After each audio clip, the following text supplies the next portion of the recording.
السلام علیکم ورحمۃ اللہ وبرکاتہ۔ امید ہے آپ سب لوگ خیریت سے ہوں گے۔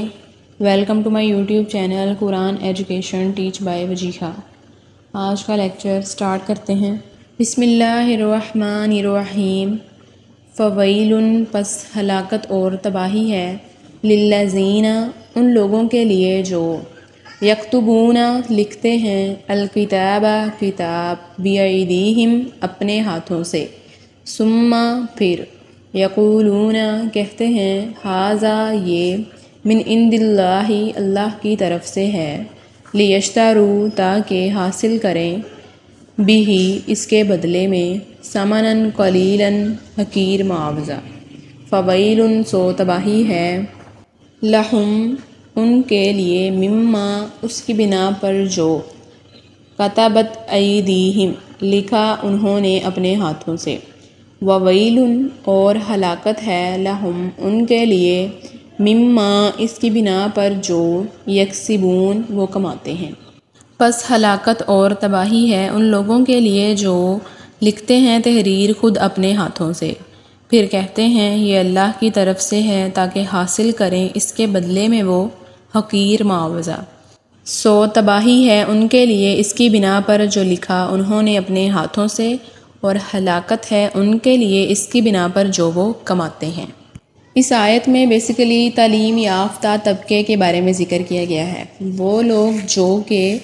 سمجھ رکھتے ہیں، جانتے بوجھتے ہیں، وہ محض دنیا کے مفاد کی خاطر عوام کی خواہشات کے مطابق باتیں جوڑ کر لکھ دیتے ہیں، انہوں نے بڑی جرات اور ڈٹائی کے ساتھ اللہ اور اس کے رسول کی طرف منسوب کر دیتے ہیں۔ اب قرآن میں اس بات کا ذکر آیا ہے، اس آیت سے واضح اس آیت کا مفہوم ہی یہ بیان ہو رہا ہے کہ تعلیم یافتہ طبقے کے بارے میں بتایا جا رہا ہے کہ وہ کیا کیا کام سر انجام دے رہے ہیں، کس طرح سے وہ اسلام کی تعلیمات کو تبدیل کر رہے ہیں۔ اور وہ لوگ، اگر ہم ان کی بات کریں جو کہ صرف اپنے تعلیم یافتہ طبقے کی ہی سنتے ہیں، جنہوں نے خود کبھی قرآن کی تفسیر، قرآن کا ترجمہ، احادیث کو نہیں پڑھا، احادیث کے مفہوم نہیں جانے، جنہوں نے صرف یہی کہا کہ یہ ہمارا عالم ہے، یہ ہمارا پیر ہے، یہ ہمارا بزرگ ہے، ہم نے اسی کی بات کو ماننا ہے، تو خود سوچیں آپ کہ وہ اپنے لیے کیا کر رہے ہیں، اپنے آپ کو خود گمراہ کر رہے ہیں، اپنے لیے خود جہنم کو چنا ہے انہوں نے۔ اس کی ہم ایک ایگزامپل لیتے ہیں کہ نماز کا جو طریقہ ہے وہ سب فرقوں کا الگ الگ ہے، ٹھیک ہے۔ اب جو سنی ہیں، رفع یدین نہیں کرتے وہ، اور وہ یہ بھی کہتے ہیں کہ عورت و مرد کی نماز میں فرق ہے۔ وہ فرق کہاں پر ہے؟ سجدے میں جا کے وہ فرق آتا ہے کہ جو پردے کی وجہ سے عورت جو ہے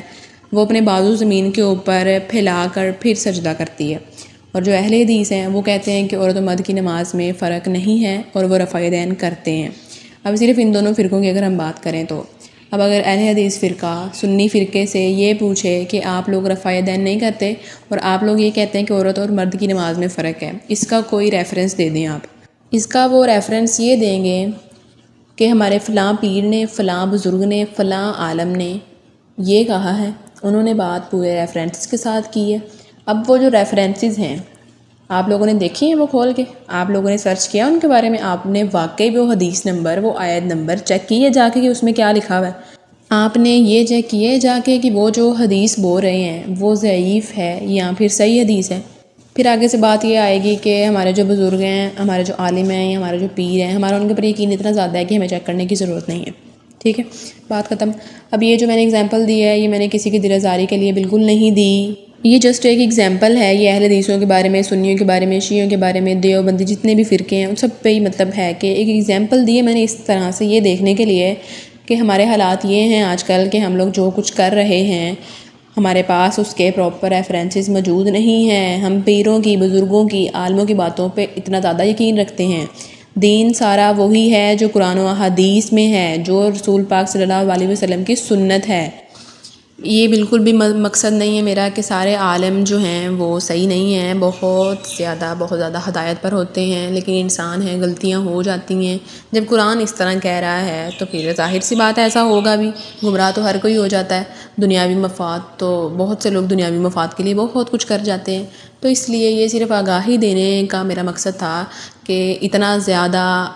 بلائنڈ ٹرسٹ نہیں کرنا چاہیے، ہمیں خود بھی سرچ کر کے دیکھ لینا چاہیے۔ اس آیت میں ان لوگوں کو بھی غور کرنے کی بہت زیادہ ضرورت ہے جو کہ قرآن کی تفسیر کرتے ہوئے صحیح احادیث کو چھوڑ کر تورات انجیل وغیرہ کی طرف شوق فرماتے ہیں، جن میں تحریف کی اللہ تعالیٰ نے خود شہادت پیش کی ہے، اور یہ فرمایا ہے کہ صرف قرآن مجید صحیح حالت میں موجود ہے، باقی تمام جو کتابیں تھیں وہ صحیح حالت میں موجود نہیں ہیں۔ ترجمہ القرآن ابن عباس رضی اللہ تعالیٰ عنہ نے فرمایا، تم اہل کتاب سے کسی بھی خبر کے متعلق کیوں پوچھتے ہو، جبکہ تمہاری کتاب جو اللہ کے رسول صلی اللہ علیہ وآلہ وسلم پر نازل کی گئی سب سے نئی ہے، تم اسے خالص اور ہر طرح کی ملاوٹ سے پاک پڑھتے ہو، حالانکہ اللہ تعالیٰ نے تمہیں بتایا ہے کہ اہل کتاب نے اپنی کتاب کو بدل دیا اور انہوں نے اپنے ہاتھوں سے کتاب لکھ کر کہا کہ یہ اللہ کی طرف سے ہے تاکہ اس کے ذریعے سے دنیا کا تھوڑا سا مال کما لیں۔ کیا تمہارے پاس جو علم آیا ہے وہ تمہیں اس سے دریافت کرنے سے روکتا نہیں؟ قسم ہے اللہ کی، ہم نے ان میں سے کسی شخص کو نہیں دیکھا کہ وہ تم سے اس چیز کے بارے میں دریافت کرتے ہوں جو کہ تم پر نازل کی گئی۔ نیکسٹ آیت ہے، بسم اللہ الرحمن الرحیم، وقالو اور کہتے ہیں کہ لن تمسنا ہرگز نہ چھوئے گی ہمیں النار دوزخ کی آگ، الا مگر ایام معدودہ چند دن گنتی کے۔ قل کہو اتخذتم کیا لے چکے ہو تم عند اللہ بارگاہ الہی سے عہدن کوئی وعدہ، فلن یخلف اللہ کہ ہرگز نہیں خلاف کرے گا اللہ عہدہ اپنے وعدے کے۔ ام تقولون یا کہتے ہو تم علی اللہ اللہ کے بارے میں ما لا تعلمون ایسی باتیں جن کا تمہیں کچھ علم نہیں، اور کہتے ہیں کہ ہرگز نہ چھوئے گی ہمیں دوزخ کی آگ مگر چند دن گنتی کے۔ کہو کیا لے چکے ہو تم بارگاہ الہی سے کوئی وعدہ کہ ہرگز نہیں خلاف کرے گا اللہ اپنے وعدے کے،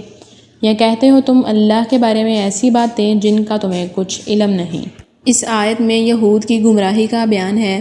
جس میں عوام اور علماء سبھی مبتلا تھے،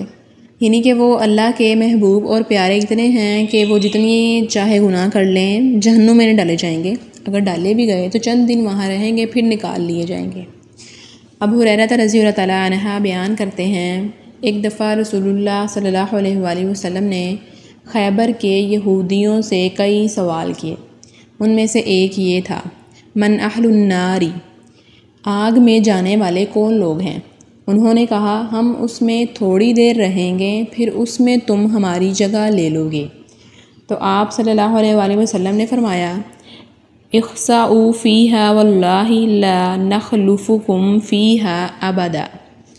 تم ہی اس میں دھتکارے ہوئے پڑے رہو، اللہ کی قسم ہم اس میں کبھی تمہاری جگہ نہیں لیں گے۔ اب یہودیوں کا جو یہ عقیدہ تھا کہ وہ جہنم میں اگر گئے بھی تو چند دن رہیں گے، وہ چند دن کا کیوں کہتے تھے؟ وہ اس وجہ سے کہتے تھے کہ ان کا پیچھے عقیدہ یہ تھا، ابن عباس رضی اللہ عنہ نے فرمایا رسول اللہ صلی اللہ علیہ وآلہ وسلم جب مدینہ میں تشریف لائے تو یہود کہا کرتے تھے کہ دنیا کی جو مدت ہے وہ صرف 7000 سال ہے، اور لوگوں کو دنیا کے 1000 سال کے بدلے میں آخرت کے صرف ایک دن کا عذاب ہوگا، تو یہ صرف 7 دن ہے، پھر عذاب ختم ہو جائے گا۔ وہ اس وجہ سے یہ کہتے تھے کہ اگر ہم گئے بھی تو ہم چند دن رہیں گے، یعنی کہ 7 دن۔ حقیقت میں یہ سب من گھڑت باتوں کے علاوہ اور کچھ بھی نہیں ہے۔ اگر آج کے لیکچر میں سے آپ کا کوئی کوسچن ہو تو کمنٹ میں لازمی کریے گا،